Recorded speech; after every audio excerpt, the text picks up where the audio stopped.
بسم اللہ الرحمن الرحیم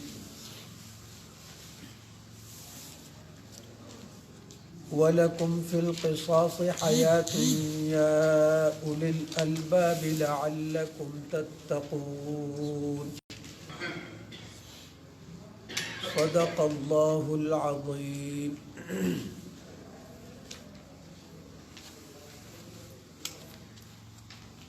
اس سے پہلے آیت میں اللہ جل شانہ نے ارشاد فرمایا کہ اے ایمان والو، قتل کے مقدمہ میں جب قتل کا کوئی کیس ہو جائے اور قاتل پر قتل ثابت ہو جائے تو اس کیس میں، اس مقدمے میں تم پر قصاص فرض کیا گیا۔ یا ایھا الذین آمنوا کتب علیکم القصاص فی القتلى، یہ قانون قصاص تم پر لکھ دیا گیا، اس پر عمل کرنا وہ تمہارے لیے لازم ہے اور فرض ہے۔ لیکن اس سلسلے میں قتل کے بارے میں لوگ خصوصاً جاہلیت کے زمانے میں اور آج کے زمانے میں بھی لوگ کرتے ہیں کہ قتل کرنے والا کوئی اور ہوتا تھا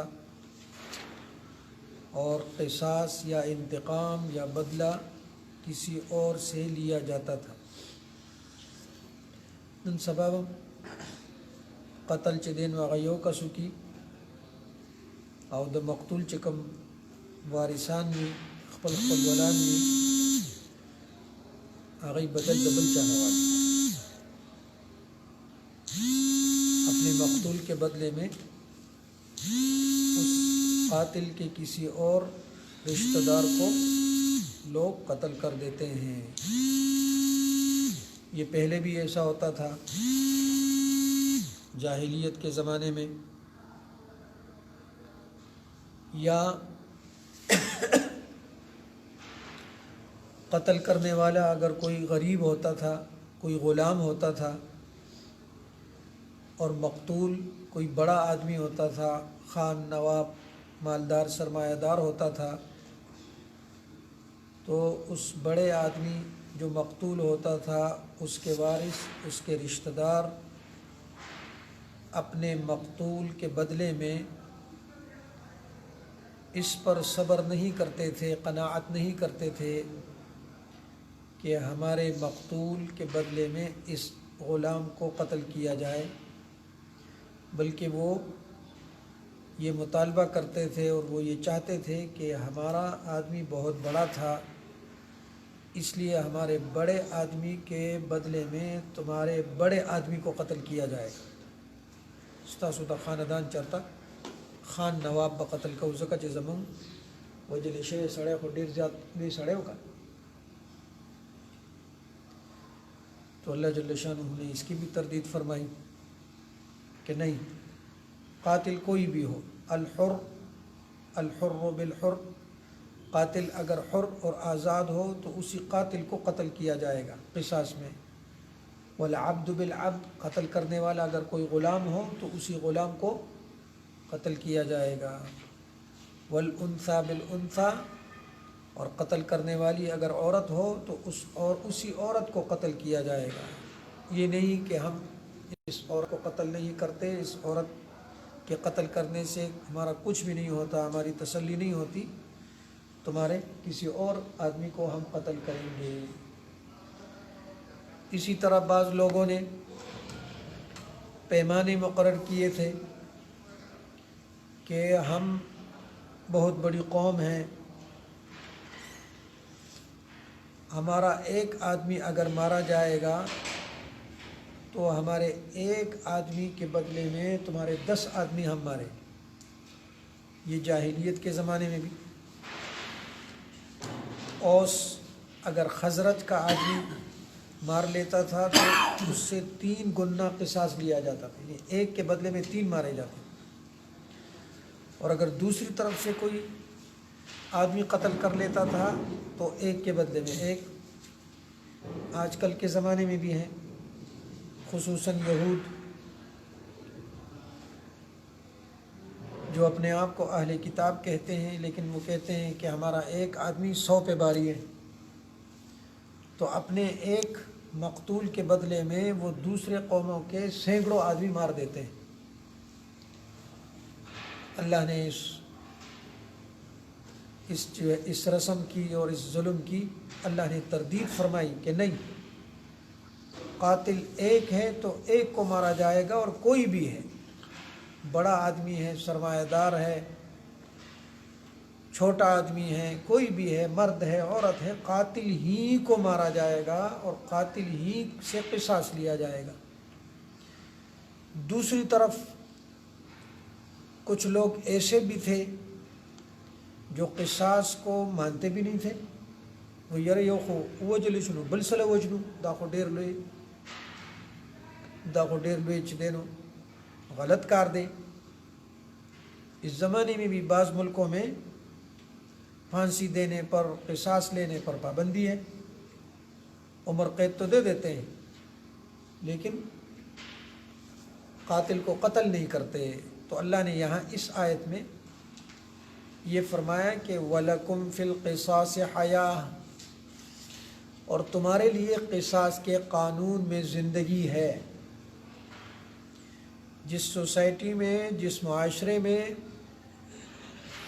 لوگوں کو قتل کرنے والے کی جان بخشی کی جاتی ہے، پکما معاشرہ کی، پکما سوسائٹی کی چہ قاتلان دندناتے پھرتے ہیں، کلاو گرزی یا جوندی گرزی، نو دا معاشرہ سشی دا ختم شی. دا معاشرہ دا اس پہ موت آ جاتی، اس معاشرے پر، اس سوسائٹی پر موت آ جاتی ہے، یہ ختم ہو جاتا ہے. تو اللہ نے فرمایا کہ اور اسی طرح قصاص کی مثال ایسی ہے جیسے انسان کے جسم میں بدن کا کوئی حصہ خراب ہو جاتا ہے، بگڑ جاتا ہے، خون خراب ہو جاتا ہے، خدا نخواستہ کینسر لگ جاتا ہے یا اور کوئی بیماری، اللہ ہم سب کی حفاظت فرمائے، ہر مسلمان کی حفاظت فرمائے. تو ڈاکٹر کہتے ہیں کہ اس ہاتھ کو کیا کرو، کاٹ دو، اس پاؤں کو کاٹ دو.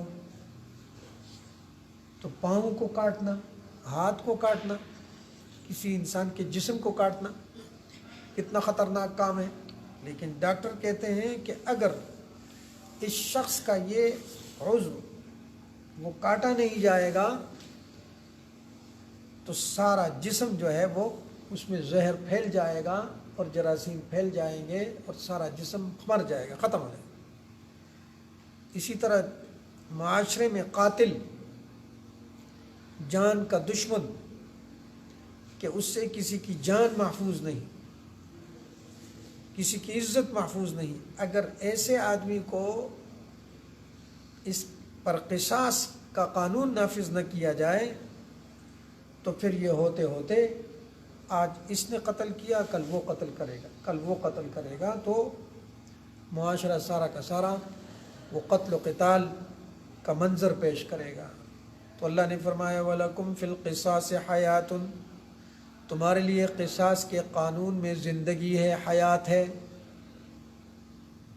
یا اولی الالباب، یہ خطاب عقل و خرد رکھنے والوں کے لیے، جو سمجھ رکھتے ہیں، جو سمجھ بوجھ رکھتے ہیں.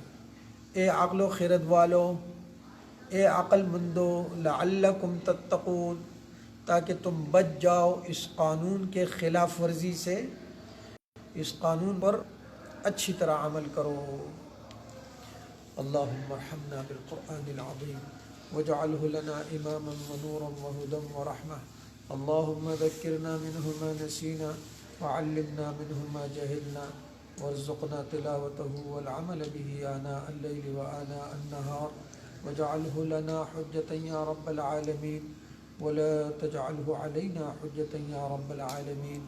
اللهم انصر الإسلام والمسلمين، اللهم انصر عساكر المسلمين في مشارق الأرض ومغاربها. اللهم من أراد لنا وللإسلام والمسلمين خيرا فوفقه كل خير، ومن أراد لنا وللإسلام والمسلمين شرا فأهلكه كما أهلكت عادا وثمود. اللهم اغفر لنا ولوالدينا وللمؤمنين والمؤمنات والمسلمين والمسلمات. ربنا تقبل منا إنك أنت السميع العليم. صلى الله تعالى على خير خلقه سيدنا ومولانا محمد وعلى آله وأصحابه. اللهم صل